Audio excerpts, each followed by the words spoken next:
Welcome, directors, public, MSWD staff. Before we get right into the presentation, I'd just like to say a couple of words. One, we understand that our customers are unhappy about the high consumption and subsequent high bills. We ask, please call us, we can help. Our meter replacement program to this point has been very successful. The new meters are performing well and as we expected. While the meter replacement programs are necessary, normally they're completed in phases. In this particular case, the program was forced upon us due to a manufacturing failure, which impacted a large number of our meters. Because of this failure, we were then required to estimate consumption and take every precaution not to overcharge our customers. We've responded in a prudent manner that will ultimately result in more than likely litigation and obviously the replacement of those manufacturing failed meters.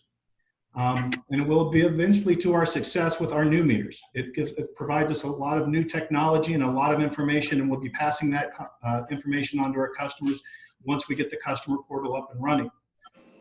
This is a proven technology and equipment. We're not alone in using this.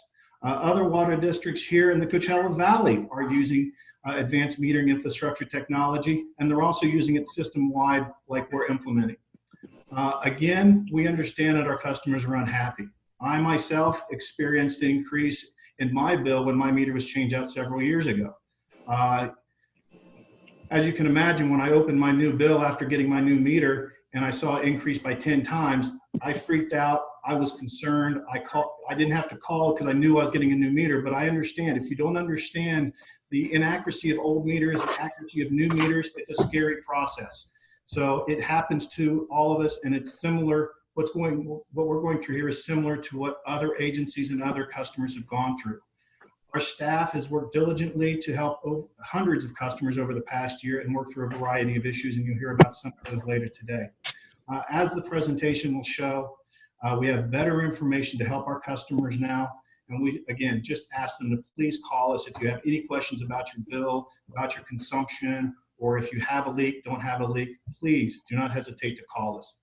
With that being said, Mr. McHugh, would you like to start the presentation? Sure, thank you, Brian.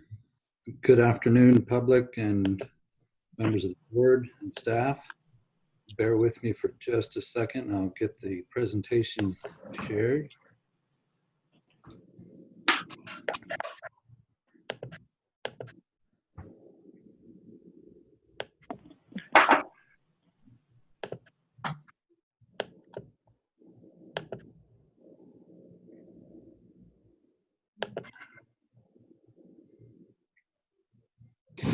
Everybody bear with me, please.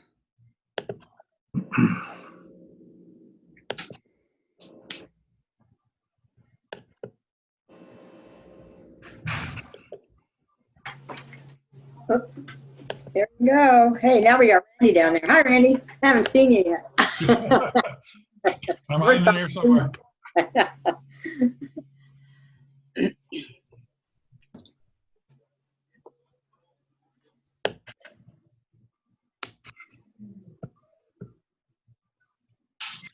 Okay, sorry, folks.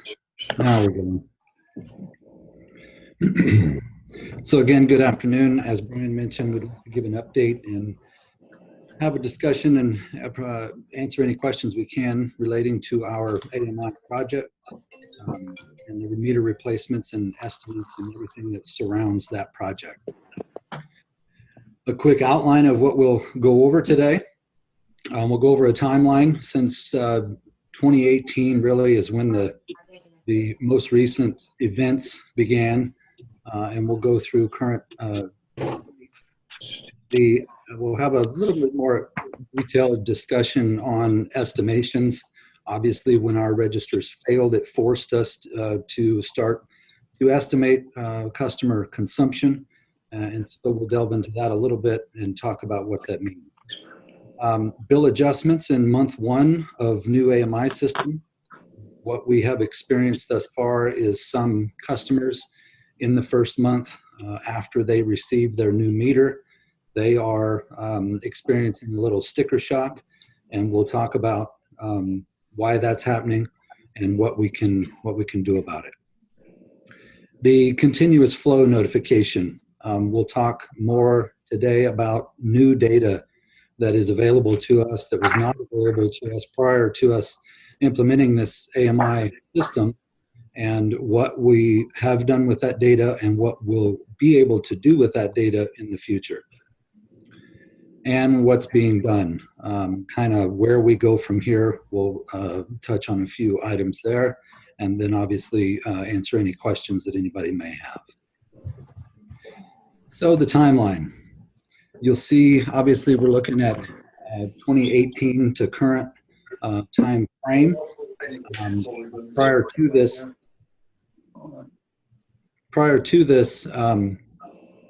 time frame, this meter changeout program was in the planning phases. We had meters that were arriving at an age in our system that we needed to start addressing, replacing them. As meters age, they lose accuracy.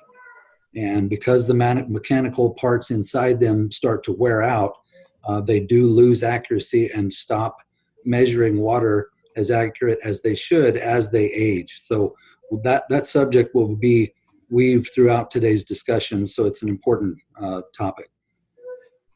So as we move from left to right, mid-2018, we started to experience these register failures. What happened was a manufacturing issue that literally caused the register on the meter to stop working altogether. We could not even go to the meter physically and open it and look at a reading for that meter because they are digital and the LCD screens were blank when the defect occurred. As soon as that occurred and we saw a trend happening and we saw numbers of customers that were unacceptable having failed registers, we began discussions with the manufacturer to try to figure out what remedies were available to us or what we could do about this issue. In those discussions, the manufacturer severely disappointed us and basically said, there's not a lot we can do for you. So they denied the fact that we thought that all of this would be covered under warranty that comes with the registers from the factory. And they said, no, you're kind of out of luck. So the failures began or continued to increase into early 2019. And they got to a point as far as number of failures where we could not physically go through each month's billing cycle and estimate consumption for each customer. So we had to come up with an automated program. We discussed with our IT consultants this program, and they implemented it into our system. And we'll talk a little bit more about that program and some of the details of it. But basically, it looked at the prior 12 months consumption. It took an average of that consumption and used that as the consumption for that parcel or that register, as long as there was no reading being collected from that register if that register had failed. So that began in early 2019. And basically, as the district, we said, of course, we would like the manufacturer to make good on their product, but they're not doing it. And we owe it to our customers to not just continue estimating and waiting on this manufacturer. Being that the meters were already of an age that we were talking about a meter replacement program prior to this issue, we decided to step that effort up and join it in with this register program. And obviously, in the process, we could save a little bit of money for the customers in the district because we would only be visiting every meter box in the system once to replace both the meter and the register, as opposed to just the register as has happened in the past. So we started the process to issue a request for qualifications and interviewing manufacturers for these new meters and this new AMI system and technology.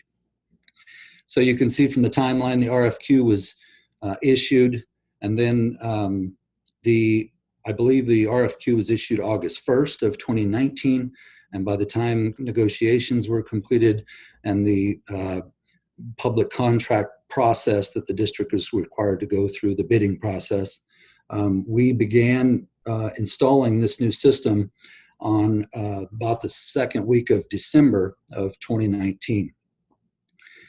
As we moved through this installation project and all of these new meters were installed, we were able to stop the estimations, not use that program anymore, because we were now getting live, accurate data from the new system. And then as of about 2 weeks ago, the installation of the new AMI system is substantially complete.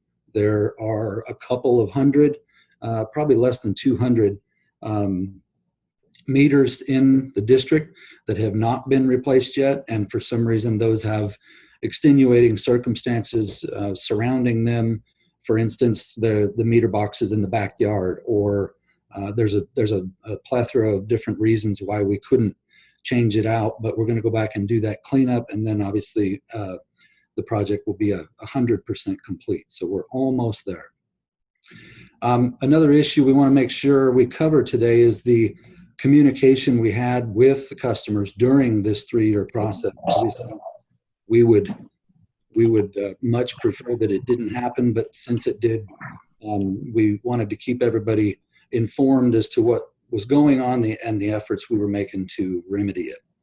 On a daily basis, in this time frame that's being displayed, as well as in the past and in the future, we're constantly responding to customer calls. We have dedicated staff that's all they do is respond to customer calls. Water waste notifications, that was a result of the drought issue a few years back, but that continues. And if we do see water running down the street or any other waste of water, that's something we do on a regular basis and try to communicate with the source of that waste. And then obviously on a regular basis, we respond to and post social media posts, trying to keep everybody informed as much as we can. In mid-2019, there was a notice sent to all customers regarding bill estimating. We knew that this was, or we assumed that this was going to continue as far as register failures went. We saw the numbers continuing to increase as the manufacturing defect spread throughout the system. So instead of only notifying the customers that were being estimated, we notified all customers that this is an issue and we are addressing it. In addition to that, we had a public disclosure letter as soon as the AMI project was defined, and we sent a letter to them telling them that this is going to be happening over the next 6 months and what they might expect. Meter register fact sheet was included in bills in late 2019, again in an effort to inform customers as to the issue and what's going on. When the AMI project began, we set up a project web page for it. There is a lot of information on there. There's frequently asked questions. There's the door hangers that were used and so on and so forth. About the technology, a lot of good information on that page. If you haven't seen it, you might check that out. Project update article in the district newsletter. That again goes out to all customers. As I mentioned earlier, social media talking points and posts as we went along, progress, pictures of the guys out there dealing with the issues and so on and so forth. Project update again in our district newsletter in mid-2020. And then I believe customer notification for continuous use. This was mentioned, I mentioned this in the outline, this continuous use. There was some confusion surrounding this notification, and we'll touch on this a little later. But this is, again, part of some new data that we're receiving, and we thought it was prudent to pass that information along to the customer base. And on the leak front, there were a lot of questions surrounding the continuous use notice that had to do with leaks, possible leaks. We've since developed a web page that walks customers through what they can do to possibly troubleshoot leaks or other issues that might be happening on their side of the meter.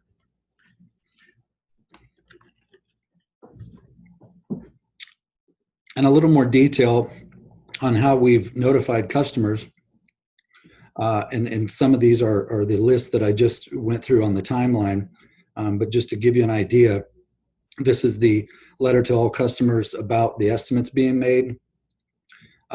Meter register fact sheet. This was a bill insert. There were some claims made on social media, and we accompanied those claims with the actual facts, just again to disseminate more information. This letter was the one describing the AMI project.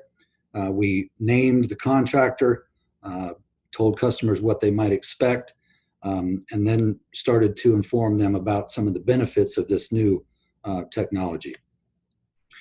The webpage for the AMI project, you can see there on the bottom half a lot of frequently asked questions, a lot of good information, all of the door hangers and notices. If for some reason yours got thrown away or damaged or whatever, you can go to this website and those notices are there so everybody knows what they've said. Before we went into each neighborhood as part of this change out process, in the beginning of the month or approximately 4 weeks before your meter was going to be changed out, we gave people notice if they see in the trucks in the neighborhood, whatever the case may be, they were trying to keep everybody informed as to what's going on. 48 hours before the individual meter was changed out, we placed a door hanger on that residence. Hopefully everybody received them to let them know that their water service would be interrupted for a short time to make the change out. Once the change out was complete, we again put another door hanger out there with contact information, any notes that for follow-up or whatever the case may be. So you can see a lot of communication happening during this process. The newsletter that I mentioned earlier, this was a district newsletter that went out to all customers. This is the web page that was developed for leaks. We list a couple of leak detection services. We cannot refer leak detection services, but these are out there and we're aware of them. So we just want to make it a little bit more convenient for customers to contact these services if needed. And then you can see the second bottom half there. It also starts to walk you through checking for leaks yourself at your house. That picture is an actual picture of our new meters.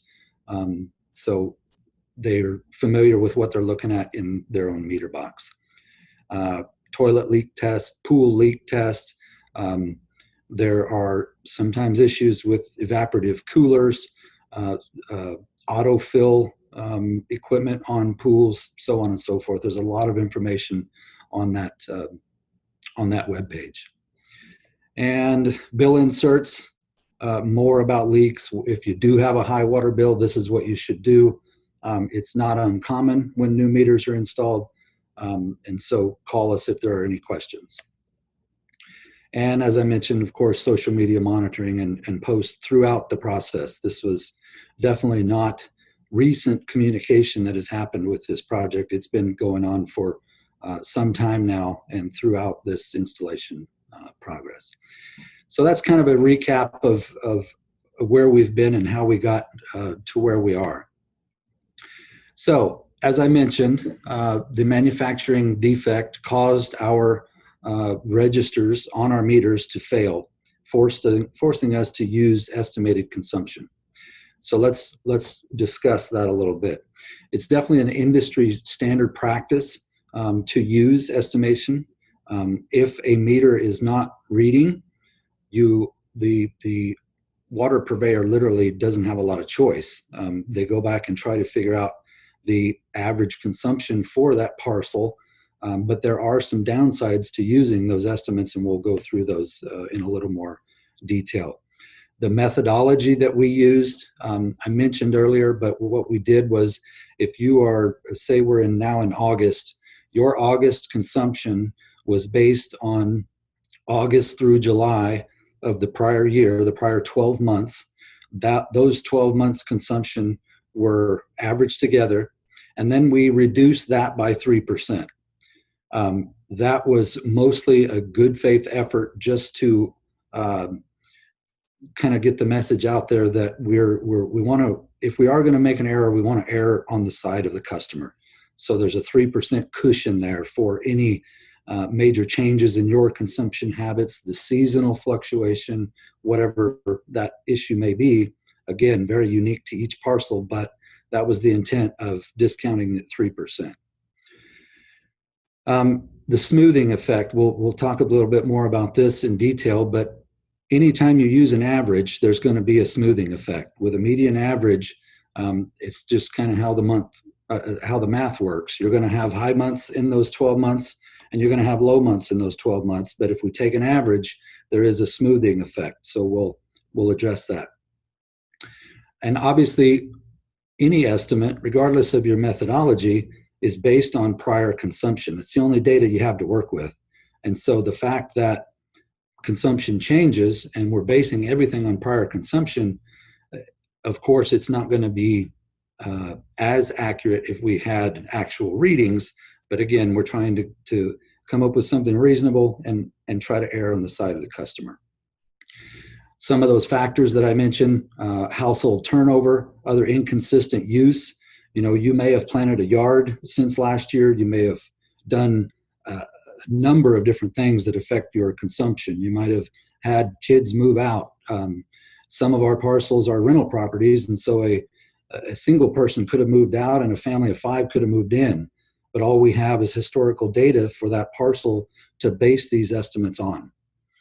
And depending on how old the meter was for your particular parcel, there's a loss of accuracy that if the meter is past 10 years old, there's almost a guaranteed loss of accuracy. Usually after 10 years, they start to lose accuracy. So depending on the meter age, what was being registered, even if the register would have been working, was probably less than actual because of the wear issue on those meters. So as we were able to change out all of the failed registers, or most of them anyway, people were starting to get their bill based on the new meter, based on actual consumption that's now being read through our new system. So when we compare this, and we'll look at a comparison of an example here in a minute, we've got to be careful to only compare consumption. Some customers are experiencing a little bit of sticker shock in this first month, but there are a lot of factors that go into that. So when we deal with estimates and these new meters, we have to take the rates and the DWA fees and the other fees that are on the bill kind of out of the equation and just look at the consumption to be able to compare apples to apples. And those are the two I just mentioned there. I've mentioned already that it is common to have consumption increases with new meters.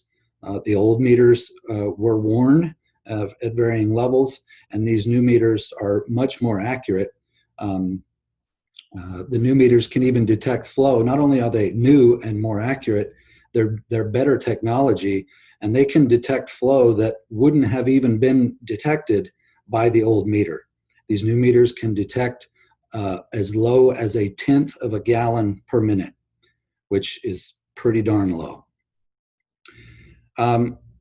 Consumption estimates were lower than known consumption. I kind of touched on that already with the 3% discount and the fact that the older meters wear out naturally.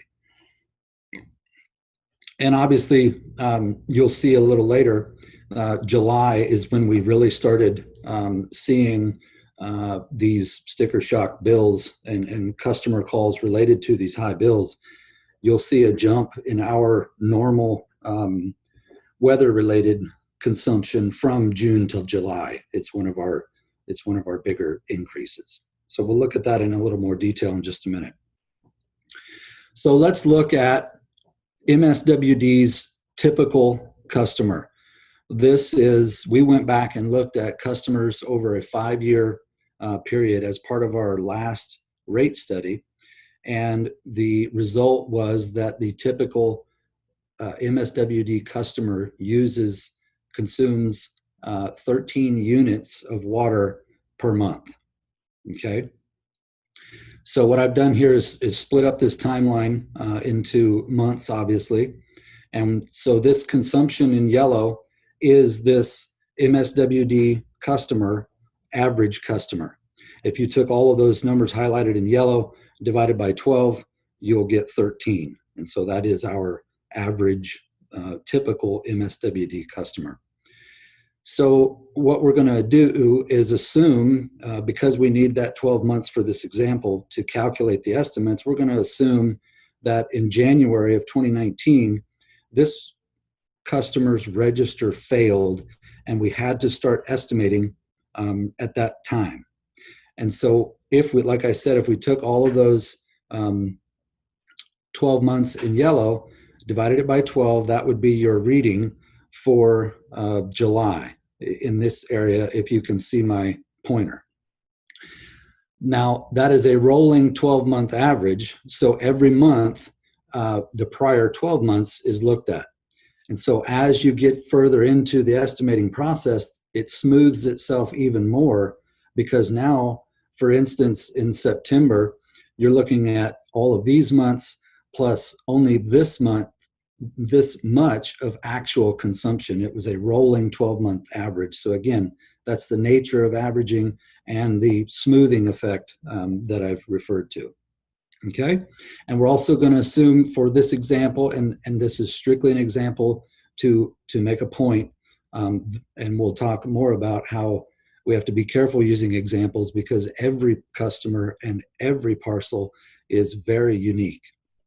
Okay, so that first reading here of 17 would be the new reading on the new meter. We're going to assume that in in June, that meter was replaced, and July was the first actual reading from the new meter. And where I got that number is back over here. That is just our typical customer's reading for July. Okay, so bear with me, and we're going to look at a few numbers here.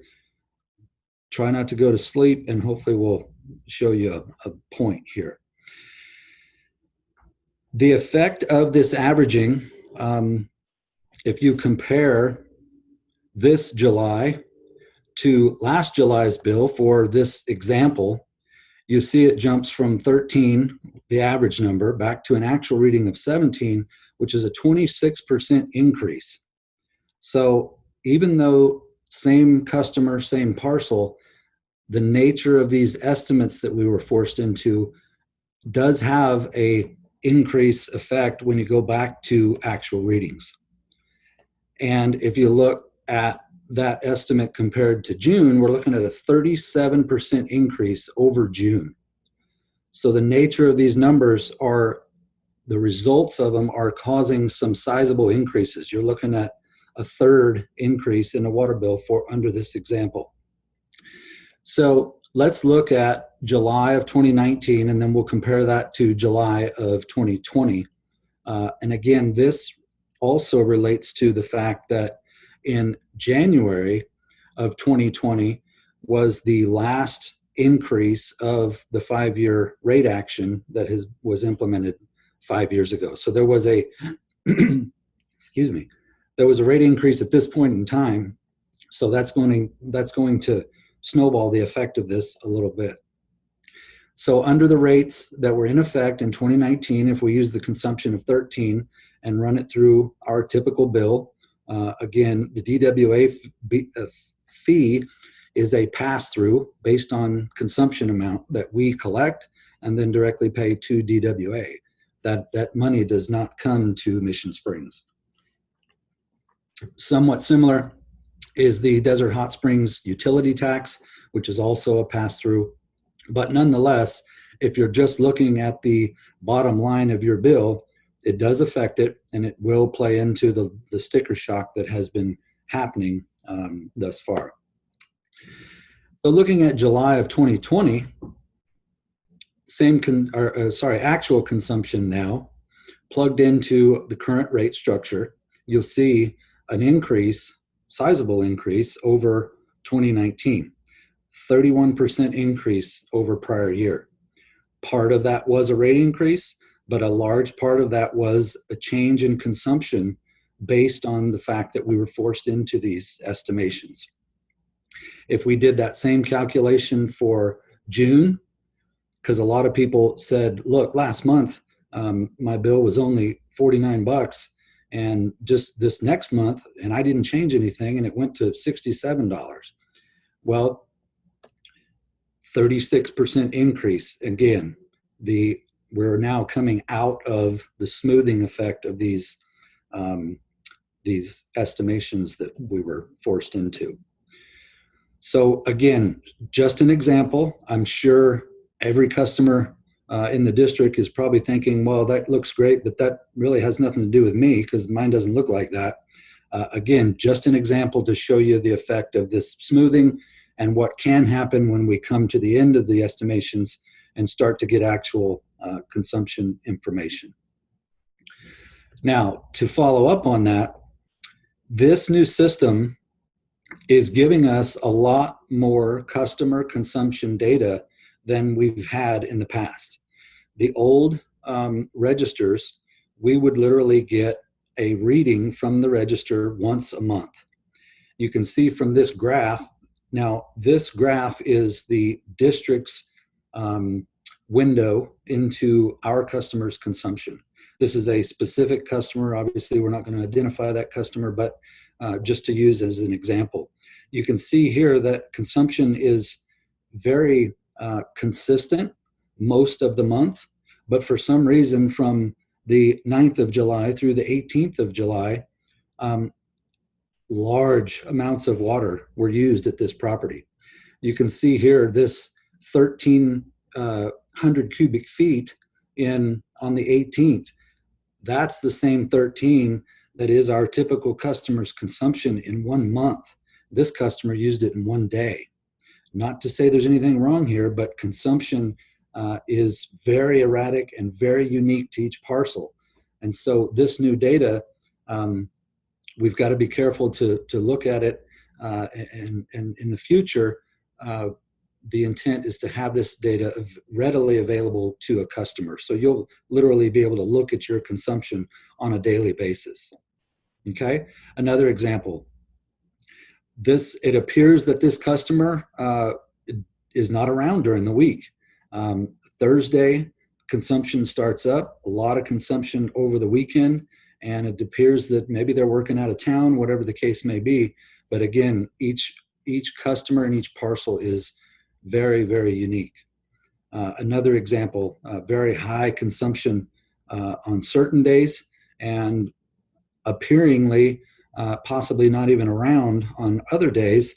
But something to note here is that let's assume that the person or there's nobody at the residence during this time frame.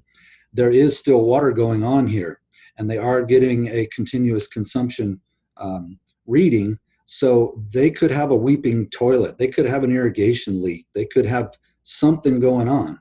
And so those are all the possibilities that we know from our end. But until this customer calls us and tells us that nobody's there or whatever the circumstances are, then we can start to match our data and try to come up to a conclusion as to why this is going on. But again, just some examples to see how unique and erratic water consumption is in our system. The continuous flow notification that I mentioned, as I mentioned also, we're now getting data that we didn't have before. And when we started to get this data, really the gist of it is that about 1,000 customers out of the 13,000 customers were showing this continuous use indicator on their consumption.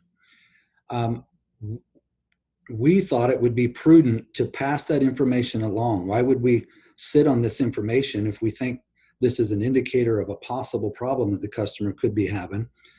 We thought it'd be prudent to notify these people that there's something going on. You might want to look into this.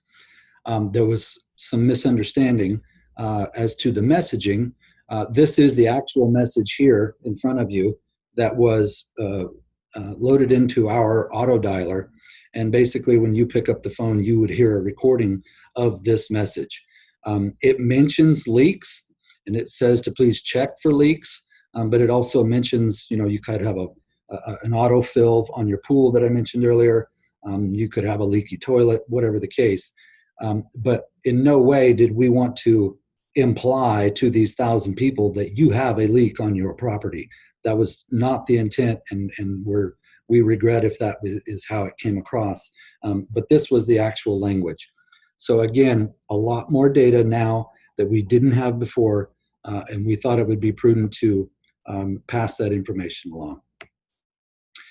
So we've talked about the process up through today and kind of what's been going on. Let's talk about what's being done as far as a look into the future and where we go from here, so to speak. We are pursuing legal remedies relating to the prior manufacturer registers.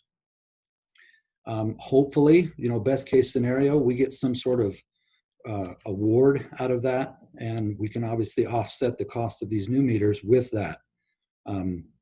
Obviously, it's a legal issue, so who knows how that's going to turn out, but we are doing our due diligence and everything we can to pursue that. Any customer that calls in and we go out and figure out their situation, if they do have a leak and they can show us that they have fixed that leak, it is part of our duty as a water district. Conservation is part of our duty. So we can reward the fixing of those leaks. We do have some programs in place for that. Tier 1, basically, obviously, if a leak is happening, your consumption is going to go way up. Most of the consumption, other than the first 13 billing units, is going to be in Tier 2. We do have the ability to recode that and only charge Tier 1 rates to help out that customer. There are leak credits available, although it's somewhat minor. That's what's in place thus far. And if it happens to be a commercial property, we're determined that there was a leak. Obviously, that water leaked out and it didn't go down the sewer, so we're not going to charge them sewer for that amount. For commercial properties, sewer is based on water consumption. And as I mentioned earlier, ever since the project has started, the service team has gone out. We've even had calls in the middle of the night where we go out and install the new meter, and during the process a pipe got cracked or whatever, but it waited until the middle of the night to really let loose, and we had to call our standby crews and so on and so forth. So service has been a huge part of this project, and we've had them involved since day one. And can't emphasize enough that all customers should call us if there is any sort of issue suspected. We can't conclude anything from the data we have. All we can do is pass it on, and then obviously if there's something suspected, we can help. But that is a customer responsibility that we can help with. And as I've mentioned a couple of times, we now have much, much more data available to us that is coming through this system As I mentioned before, just to give you a little relativity, prior system, we would get a read once a month. Now we have the capability of getting a read every 15 minutes. So a huge difference in data and when water is consumed. In the future, kind of phase 2 to this project, we are going to set up what we call a customer portal. And basically, you will be able to sign on as a customer and see all of this data related to your meter, your parcel. So you'll be able to monitor all of this data on a daily basis and do with it what is appropriate for your parcel. And just coincidentally, as part of the COVID response, but it also helps to this, recently board action, a few board meetings ago, they increased the dollars available through our Help to Others program. This is a program that is administered by the United Way and can give bill paying assistance to customers if they apply for it and are approved.